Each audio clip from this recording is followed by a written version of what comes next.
people on the panel, I would understand your presentation because you seemingly give a very balanced. So I'm a little bit thrown intellectually on. It's my students say that too. Well, but I wonder if it's purposeful.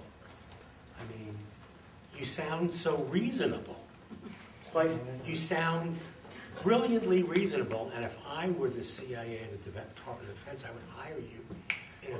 Actually, I do work for the Department of Defense. Because you come out rapidly, my word, not yours, for it, but you give the adverse side of it as well to make us feel as if you're being fair about it. Whereas your position is much clearer, you're against it, you know. So I'm in awe of you, and I'm also feeling very. You know, I was asked to give a talk like this at Berkeley a couple of years ago when this was starting to ramp up. And someone made a comment just like yours and said, you know, you're a very dangerous person. That's what I was thinking. That's why the Pentagon must keep you around, because you can talk that other talk. But I hope you heard, and I know we were filming here, what I said. I recognize the merits of this technology. But at the end of the day, my recommendation, I think I said, I recommended in the Defense Department, stop using these things. Or use them much, much less than we do. Stop signature strikes, for sure. Stop violating others' sovereignty. Do things with open agreements, etc. So perhaps I'm a victim of a lack of clarity, not the ultra clarity you're describing. But I think it's important for us to paint the picture as accurately as possible before we make a decision. There is a reason President Obama has become the biggest fan of drones in the world. There is some utility. But I've tried to suggest to you that at a legal, ethical, and practical level, there are reasons for being very, very cautious about proceeding further with these. Okay. I'm seeing you back over there, Steph, with your hand up a couple of times. Okay. I mean, to me, the drones are really scary. But with a lot of people, they try to find ways to abuse things and take advantage of them. Are there any ways that you can think of things that would prevent people from doing that? Or do you think we're just going to have a field day with this?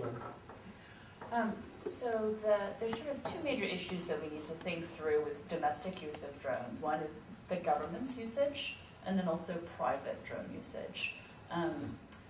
To date, our work, my work, has been focusing mostly on government usage because it's a bummer when my neighbor invades my privacy, but my neighbor can't show up on my doorstep and haul me off to jail with guns. So I have been focusing my attention on the government's usage. I think what is clear to me is that constitutional law evolves much more slowly than technology.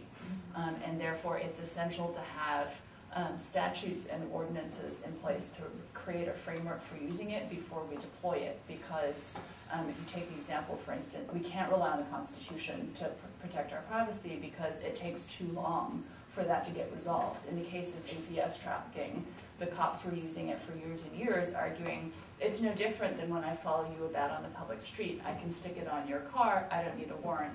I'm not invading your privacy.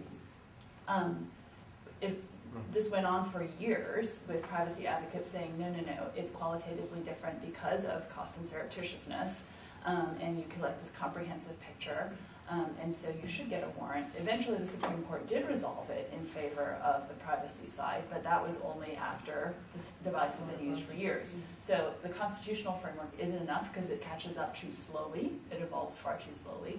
And fortunately, in this instance, we are actually seeing legislatures attempting to adopt statutory frameworks. God knows what they'll adopt at the end because the legislative process is usually a little bit like sausage making. But at least they're trying to come forward with a statutory framework before we see widespread usage, and it's hopefully going to be before the horse has left the barn. Hopefully. So that's one approach, and then how what that looks like. I mean, our position in the Northern California ACLU affiliate is that any criminal law enforcement usage should require a warrant.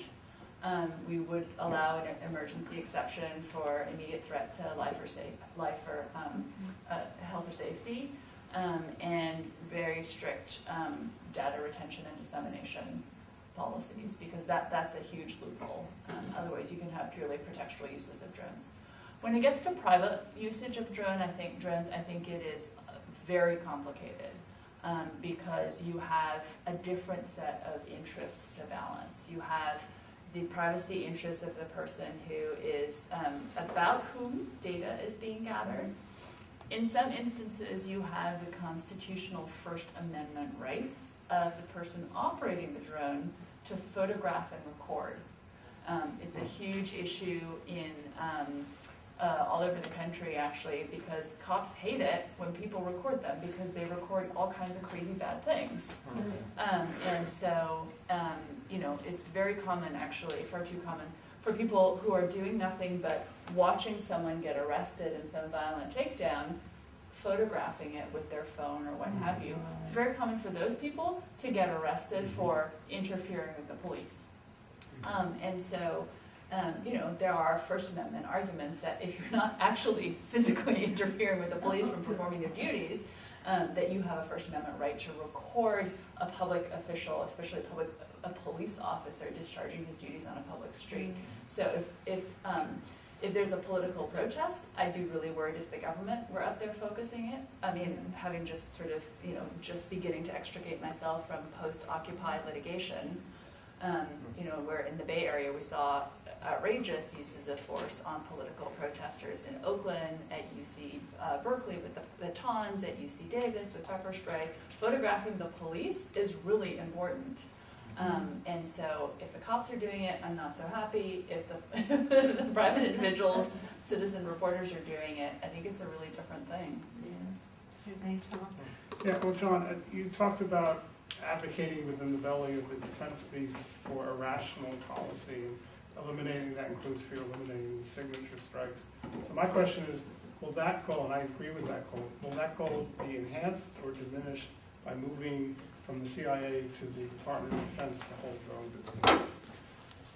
Well, I think there is much more debate in defense than there has been at CIA with drones. If it's drone fever, to use a latest term, it's been 105-degree fever at CIA, and a much milder fever at the Department of Defense. And I hope one of the things I've made clear here, and hopefully in previous visits, is that defense is not a monolithic place. There's a lot of debate, a lot of concern about these things. In fact, it was the uniformed services who were most opposed to the idea of bombing Hiroshima and Nagasaki in 1945, at a time when the vast majority of Americans wanted to drop even more bombs on Japanese cities.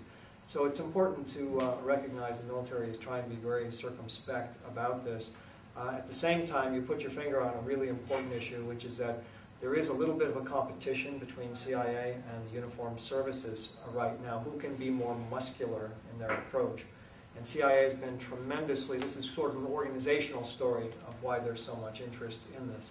It gives the CIA a chance to recover and rebuild its paramilitary muscle, if you will, in a way that it hadn't for a very, very long time.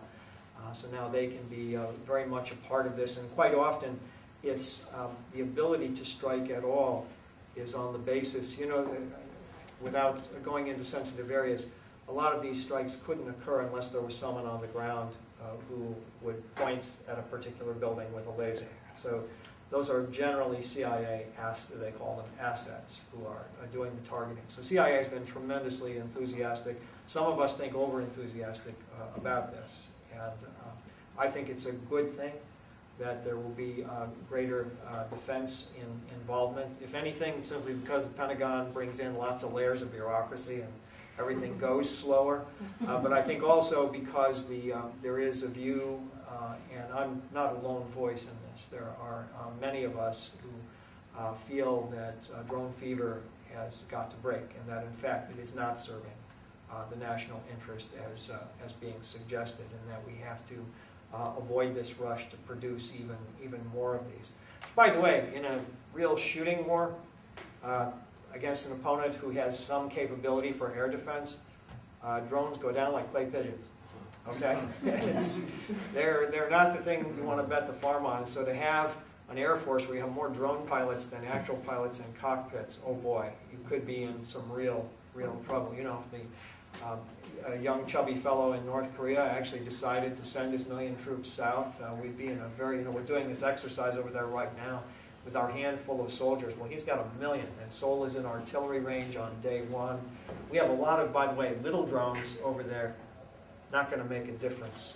When I say little drones, you can launch them by like throwing a boomerang into the air, hand launched. There's one that's about the size of a shoebox called Switchblade. It can drop a grenade. Okay, well that's cool technology, right? But is it going to change the tide of battle? I don't think so. And that's yet another reason that the defense debate has to begin looking at this, where you don't hit people enough if you're striking 400 times in a decade to do real damage to a network, and you're investing more and more heavily in something that won't do in a larger war. So there are big questions here in terms of defense priorities that are also have been swept under the carpet, but the more defense takes the active role or the lead in drone campaigns, the more likely this debate is going to surface. And hopefully at a time when we know we have to cut these budgets, and I noticed the Republicans let loose a budget today that cut everything except defense. If you read my columns, you'll know I think that, in fact, one just out yesterday called Smaller is Smarter. We could be very creative and contribute to budget deficit reductions very well if we didn't run after each one of these technologies the way we have been.